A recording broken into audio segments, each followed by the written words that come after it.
नमस्कार दोस्तों, आप सभी का स्वागत है आपके अपने यूट्यूब चैनल ट्रिकी नंबर 1 में। दोस्तों, इस वीडियो में हम लोग यूथ प्रकाशन की बुक से यूपी ट्रिपल एससी पेट एग्ज़ाम के लिए प्रैक्टिस सेट को यहाँ पर सॉल्व करेंगे। तो यहाँ पर आप लोग देखेंगे, आज के लिए हमारा प्रैक्टिस सेट है प्रैक्टिस सेट नंबर 6। अगर आप लोगों ने इससे पहले के प्रैक्टिस सेट सॉल्व नहीं किए हैं तो आप लोग उन्हें भी सॉल्व करिएगा। उनका लिंक आपको इस वीडियो के डिस्क्रिप्शन बॉक्स में मिल जाएगा। यदि आप लोग इस चैनल पर पहली बार आए हैं तो चैनल को सब्सक्राइब करिएगा और साथ में बेल आइकन को भी प्रेस कर लीजिएगा। यहाँ पर हम लोग स्टार्ट करेंगे प्रश्न नंबर 1 से। तो आप लोग यहाँ पर देखिएगा, पहला प्रश्न आप सभी के सामने लिखा हुआ है, निम्नलिखित युद्धों को नीचे दिए गए कूट के आधार पर कालानुक्रम में व्यवस्थित कीजिए। तो यहाँ पर आपको युद्ध दे रखे हैं, कौन सा युद्ध पहले हुआ था, कौन सा बाद में हुआ था, ये आपको यहाँ पर बताना है। तो यहाँ पर आपका करेक्ट आंसर हो जाएगा ऑप्शन नंबर डी। ठीक है, अब यहाँ पर आप देखिएगा, सबसे पहले कौन सा हुआ था, बहादुरपुर का युद्ध हुआ था। ठीक है, बहादुरगढ़ का युद्ध ये हुआ था 24 फरवरी और 1658 में। उसके बाद में हुआ धर्मत का युद्ध, ये हुआ था 1658 में। ठीक है, लेकिन इसकी जो डेट थी आपकी, ये थी 15 अप्रैल। कब हुआ था? 15 अप्रैल। इसके बाद में नंबर 4 मतलब सामूगढ़ का युद्ध, ये हुआ था 1658 में 29 मई। कब हुआ था? 29 मई 1658 में। उसके बाद है खजुआ का युद्ध, ये कब हुआ था? 1659 में। इस प्रकार से आप लोगों ने पहला प्रश्न यहाँ पर देख लिया है। अगले प्रश्न के बारे में यहाँ पर हम लोग बात करेंगे, निम्नलिखित में से किस मध्यकालीन शासक ने सार्वजनिक वितरण प्रणाली प्रारंभ की थी? करेक्ट आंसर आपका यहाँ पर हो जाएगा option number A, Alauddin Khilji ने। अलाउद्दीन खिलजी ने। भारतीय दर्शन की प्रारंभिक शाखा कौन है? आप बताएंगे सांख्य दर्शन। क्या नाम है? सांख्य दर्शन। सांख्य दर्शन के प्रतिपादक कौन हैं? तो आप क्या बताएंगे? सांख्य दर्शन के प्रतिपादक हैं कपिल मुनि। ठीक है, नाम याद रखेंगे आप लोग, कपिल मुनि। इसके बाद अगला प्रश्न देखेंगे, आगे आपसे कहा गया है कि द्वितीय बौद्ध संगीति का आयोजन कहाँ हुआ था? दूसरी जो आपकी बौद्ध संगीत थी, इसके बारे में आपसे पूछा गया है। आप बताएंगे वैशाली में। ठीक है, वैशाली में। यहाँ पर आप देखिएगा, ठीक है, देखिए मैं आपको लिख के दिखा रहा हूँ, अजात कला। ठीक है, सुन लीजिएगा पहले, अजात कला अक, ठीक है, रावैपाको। अब यहाँ पर देखिएगा, मैंने यहाँ पर ये क्यों लिखा है, अजात कला, फिर आल करे काल करेगा, फिर रावैपाको। अब यहाँ से देखिएगा आप लोग, ऊपर आपके शासक के नाम है, नीचे उनके समय कौन सी बौद्ध संगीत हुई थी। ये पहली वाली है, ये दूसरी है, तीसरी है, चौथी है। अब देखिए, पहली बौद्ध संगीत किसके शासनकाल में हुई थी? तो अजात का मतलब अजात शत्रु के समय हुई थी। और कहाँ पर हुई थी? तो रा का मतलब राजगृह में। ठीक है, तो पहली बौद्ध संगीत थी अजात शत्रु के शासनकाल में हुई थी और कहाँ पर हुई थी? राजगृह में।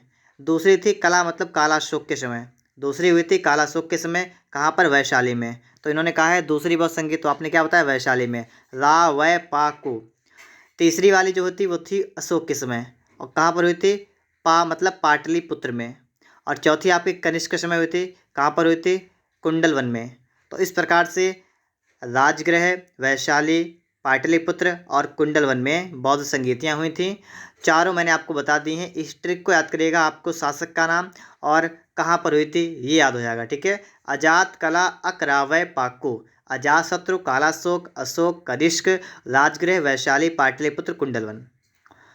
यहाँ पर आप लोग देखेंगे, प्रश्न आपका है कि चनहूदड़ों के उत्खनन का निर्देशन किसने किया था? आप बताएंगे J.H. मैके ने। करेक्ट आंसर ऑप्शन नंबर आपका बी हो जाएगा।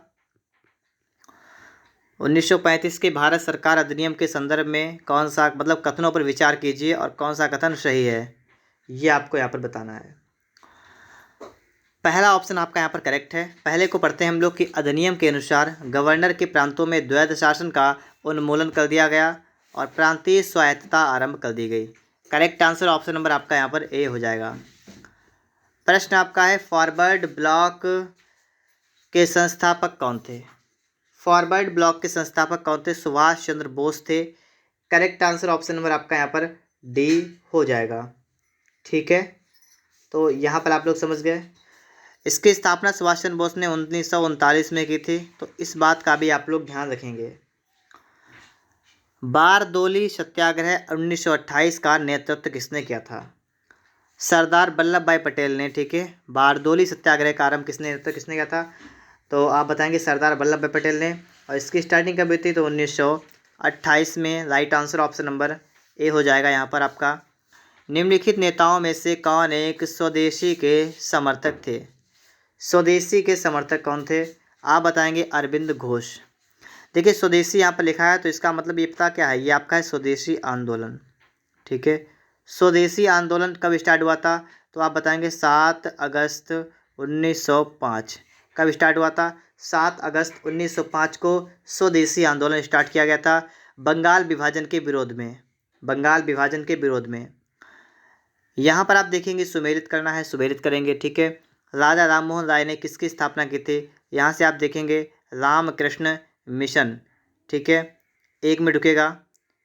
यहाँ पर आप देखेंगे राजा राममोहन राय ने आत्मीय सभा की स्थापना की थी, राजा राममोहन राय ने, ठीक है। देवेंद्र नाथ टैगोर, तो इनके द्वारा स्थापना की गई थी तत्वबोधिनी सभा के। विवेकानंद के द्वारा किसकी? तो रामकृष्ण मिशन की। और आत्माराम पांडुरंग के द्वारा प्रार्थना समाज की स्थापना। तो इस प्रकार से आप लोग इन सभी प्रश्नों को याद रखिएगा। दूसरा पॉइंट आपको ये भी पता होना चाहिए किसकी स्थापना कब हुई थी। आत्मीय सभा की स्थापना 1815 में हुई थी, ठीक है, ये भी आप याद रखेंगे। तत्वबोधिनी सभा की स्थापना 1839 में हुई थी। रामकृष्ण मिशन की स्थापना 1897 में हुई थी। प्रार्थना समाज 1867। ये भी आपको पता होनी चाहिए किसकी स्थापना कब हुई थी और किसने की थी। इम्पॉर्टेंट है आपके लिए, एग्जाम में पूछा जा सकता है। निम्नलिखित समुद्री धाराओं में से कौन हिंद महासागर की धारा नहीं है? कौन सी धारा हिंद महासागर की धारा नहीं है? बेंगुएला धारा। कौन सी है? बेंगुएला धारा। ऑप्शन नंबर डी आपका करेक्ट होगा। निम्नलिखित में से कौन सा युग्म सही सुमेलित नहीं है? सही सुमेलित नहीं है, आप देखिए Nigeria Rabat. Correct answer option number आपका यहाँ पर डी हो जाएगा। यहाँ पर आप देखिएगा कथन और आपको दे रखे हैं कारण, तो कथन और कारण को यहाँ पर हम लोग पढ़ेंगे, फिर हम यहाँ पर निष्कर्ष निकालेंगे। आपका है काली कपास वाली मृदा वर्षाहीन खेती के लिए आदर्श है। और दूसरा है काली कपास वाली मृदाएं सूक्ष्म कणिक हैं। क्या सही है क्या गलत है?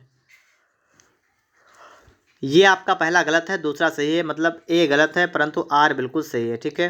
Correct answer option number D आपका यहाँ पर हो जाएगा। जम्मू कश्मीर राजमार्ग पर जवाहर सुरंग संबंधित है। जवाहर सुरंग जो है ये पीर पंजाल श्रेणी से संबंधित है। करेक्ट आंसर ऑप्शन नंबर आपका यहाँ पर ए हो जाएगा। भारत के किस राज्य में महिला साक्षरता न्यूनतम है? महिला साक्षरता किस राज्य में सबसे कम है? बिहार में। बिहार में है, ठीक है। करेक्ट आंसर आपका ऑप्शन नंबर ए हो जाएगा। सर्वाधिक साक्षरता कहाँ पर है? सर्वाधिक की अगर बात करेंगे तो आप सभी को पता होना चाहिए केरल। क्या बताएंगे आप लोग? केरल। भारत में मुद्रा करेंसी की आंशिक परिवर्तनीयता का अर्थ क्या है? इसका मतलब है भुगतान संतुलन के चालू खाते पर परिवर्तनीयता। भारत में निर्धनता के स्तर का आकलन किया जाता है, तो आप बताएंगे परिवार के उपभोग व्यय के आधार पर किया जाता है, ठीक है। भारत में हरित क्रांति के प्रणेता कौन थे? हरित क्रांति के जनक एम.एस. स्वामीनाथन, ये भारत में हैं। अगर विश्व की बात की जाए तो विश्व में कौन है? तो आप बताएंगे नॉर्मन, ठीक है, बोरलॉग। क्या बताएंगे? बोरलॉग। तो इस टाइप से आपको इन्हें भी याद रखना है, ठीक है। भारत में हरित क्रांति की स्टार्टिंग कब हुई थी? तो 1966 से 67, ठीक है। इसमें भारत में हरित क्रांति की स्टार्टिंग हो गई थी। और सर्वाधिक मतलब उत्पादन किसका किया गया था? तो गेहूं के उत्पादन पर बल दिया गया था, ठीक है। नरसिम्हन समिति निम्नलिखित में से किस सुधार से संबंधित थी? ये आपकी थी बैंकिंग संरचना में सुधार से नरसिम्हन समिति। ऑप्शन नंबर आपका यहाँ पर सी हो जाएगा, ठीक है। इसके बाद देखिएगा राजकोषीय नीति का विनिधान है। राजकोषीय नीति का विनिधान क्या है? घाटे की बजट नीति। अक्टूबर 1959 में पंचायती राज भारत में सर्वप्रथम आरंभ किया गया था। सर्वप्रथम आरंभ किया गया था राजस्थान में आरंभ किया गया था। Correct answer option number A हो जाएगा। राष्ट्रपति लोकसभा को कब भंग कर सकता है? राष्ट्रपति लोकसभा को कब भंग कर सकता है, इसके बारे में आपको बताना है।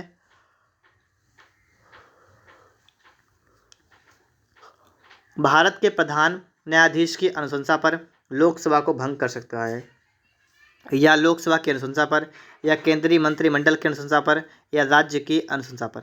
तो इनमें से करेक्ट आंसर आपका हो जाएगा ऑप्शन नंबर सी, केंद्रीय मंत्रिमंडल की अनुशंसा पर राष्ट्रपति जो है लोकसभा को भंग कर सकता है। ठीक है। अगला प्रश्न आप देखेंगे, संघीय संविधान की सामान्य विशेषताओं की सूची नीचे दी गई है, अंत में कूट की सहायता से उन विशेषताओं का चयन कीजिए। यहाँ पर आपको देखना है, ठीक है, विशेषताओं के बारे में, संघीय संविधान के बारे में। तो देखिएगा, यहाँ पर आप देखेंगे कि लिखा हुआ है कि लिखित और कठोर संविधान है। पहला ऑप्शन क्या आपका है कि लिखित और कठोर संविधान।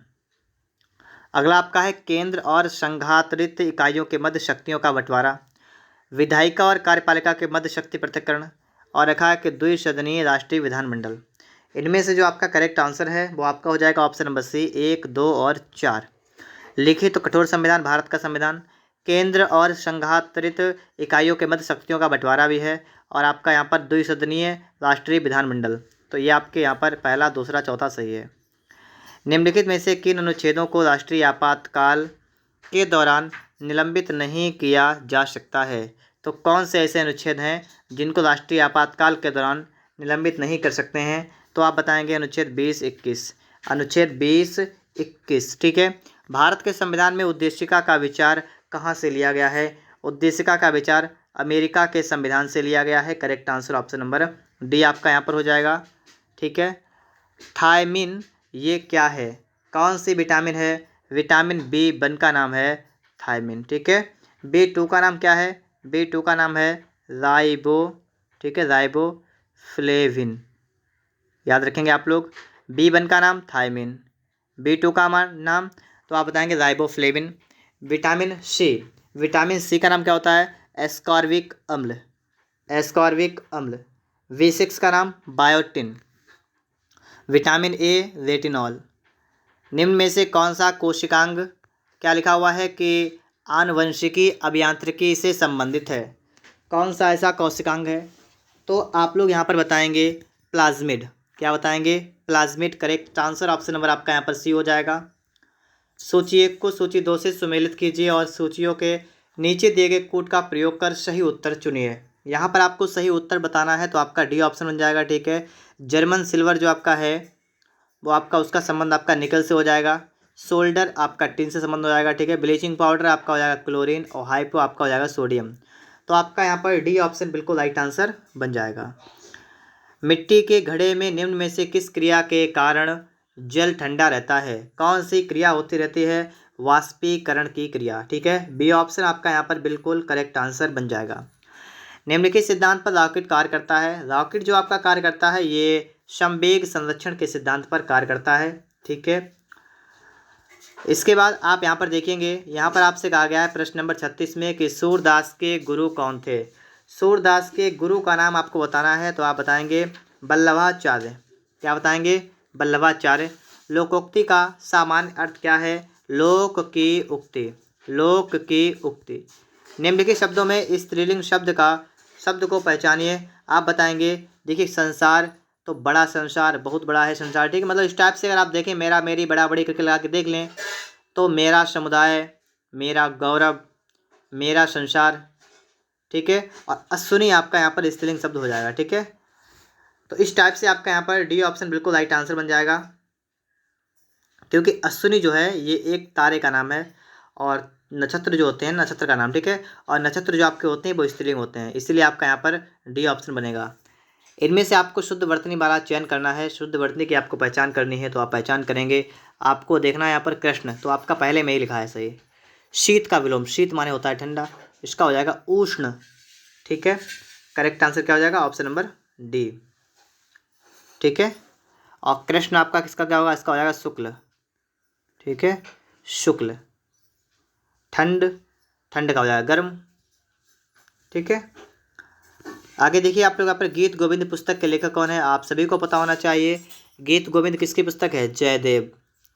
प्रतिवर्ष अंतर्राष्ट्रीय जनसंख्या दिवस कब मनाया जाता है? 11 जुलाई को जनसंख्या दिवस मनाते हैं, 11 जुलाई। इसके बाद आप लोग आगे देखेंगे, यहाँ पर क्या लिखा हुआ है? 15 अगस्त आपको पता है स्वतंत्रता दिवस। 31 अक्टूबर, इस दिन मनाते हैं राष्ट्रीय एकता दिवस। 22 मार्च को आप याद रखेंगे विश्व जल दिवस। क्या मनाते हैं? जल दिवस। अगर आपसे कहा जाए 22 अप्रैल तो आप क्या बताएंगे? विश्व पृथ्वी दिवस। ठीक है, पृथ्वी दिवस, 22 अप्रैल पृथ्वी दिवस। कृषि क्षेत्र से उत्पन्न होने वाले मीथेन गैस के अतिरिक्त एक प्रमुख ग्रीन हाउस गैस क्या है? एक तो मीथेन हो गई, दूसरी कौन सी है? Nitrous oxide, N2O। Correct answer option number A हो जाएगा।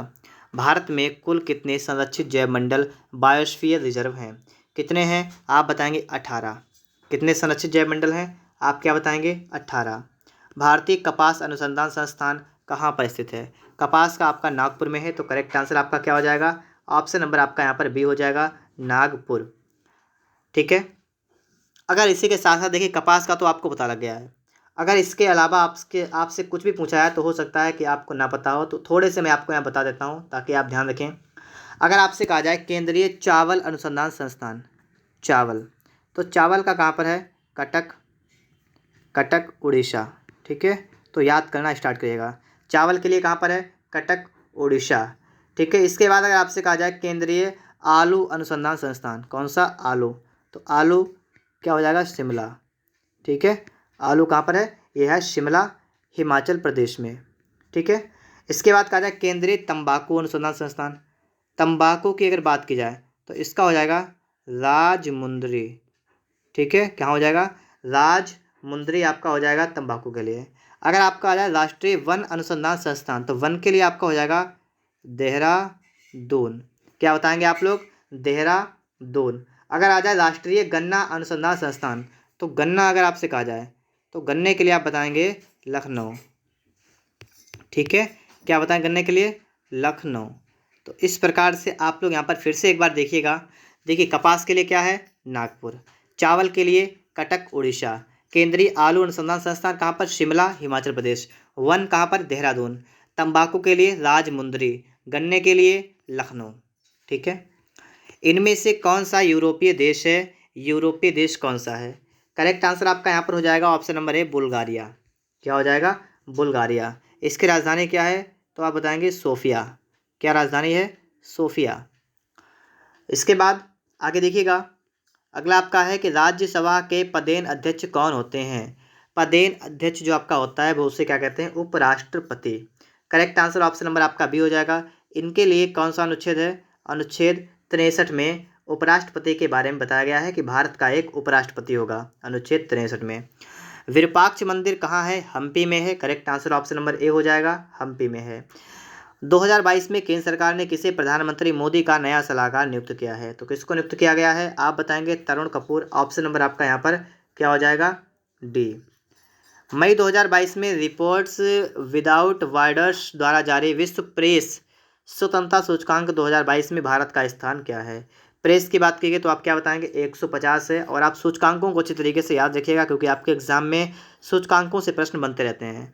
मई 2022 में पत्रकारिता की श्रेणी में भारत की ओर से पुलित्जर पुरस्कार 2022 किसे प्रदान करने की घोषणा की गई है? तो ये किया गया है उपयुक्त सभी, मतलब सना, इरशाद मट्टू, अमित दवे और दानिश सिद्दीकी। हाल ही में किस राज्य या केंद्र शासित प्रदेश में फ्लू बीमारी का मामला सामने आया है? कौन सा राज्य है? Kerala. Correct answer option number A हो जाएगा। क्या हो जाएगा? केरल। मई 2022 में संयुक्त राष्ट्र में हिंदी के उपयोग को प्रोत्साहित करने के हिंदी @UN परियोजना में भारत ने कितने धन का योगदान दिया है? धन कितना है? $8 लाख। मई 2022 में 25वां मुख्य चुनाव आयुक्त किसे नियुक्त किया गया है? करेक्ट आंसर आपका यहाँ पर क्या हो जाएगा? ऑप्शन नंबर आपका हो जाएगा सी, राजीव कुमार को 25वां मुख्य चुनाव आयुक्त, ठीक है, नियुक्त किया गया है। अगला प्रश्न आप देखेंगे यहाँ पर कि मई 2022 में किस राज्य में ई अधिगम योजना, तो ई अधिगम की स्टार्टिंग कहाँ पर की गई है? हरियाणा में की गई है। मई 2022 में महानिदेशक स्तर पर भारत ब्रिटेन राष्ट्रमंडल वार्ता कहाँ संपन्न हुई है? करेक्ट आंसर हो जाएगा नई दिल्ली में। मई 2022 में परिसीमन आयोग ने केंद्र शासित प्रदेश जम्मू कश्मीर के लिए कितने विधानसभा क्षेत्र निर्धारित किए हैं? तो ये किए गए हैं 90। मई 2022 में किसे व्हाइट हाउस की पहली अश्वेत महिला प्रेस सचिव नियुक्त किया गया है? किसको किया गया है? Correct answer option number C हो जाएगा, कैरीन जीन पियरे। यहाँ पर आप लोग देखिएगा मई 2022 में किसे UNESCO Guillermo Cano world press freedom award 2022 से सम्मानित किसे किया गया है। तो आपका करेक्ट आंसर यहाँ पर हो जाएगा ऑप्शन नंबर आपका है यहाँ पर 69 का डी। ठीक है, क्या बताएंगे आप, बेलारूसियन एसोसिएशन ऑफ जर्नलिस्ट को, ऑप्शन नंबर आपका यहाँ पर डी हो जाएगा। इसके बाद आप लोग यहाँ पर देखेंगे आगे, संयुक्त राष्ट्र का अंतर्राष्ट्रीय मातृभाषा दिवस प्रतिवर्ष कब मनाया जाता है। करेक्ट आंसर यहाँ पर आपका हो जाएगा ऑप्शन नंबर सी 21 फरवरी को। इस प्रकार से हम लोगों की वीडियो यहीं पर समाप्त होती है। अगर आप सभी को वीडियो पसंद आया है तो आप लोग इसे लाइक करिएगा। चैनल पर अगर आप लोग पहली बार आए हैं तो चैनल को सब्सक्राइब करने के साथ साथ बेल आइकन को भी प्रेस कर लीजिएगा।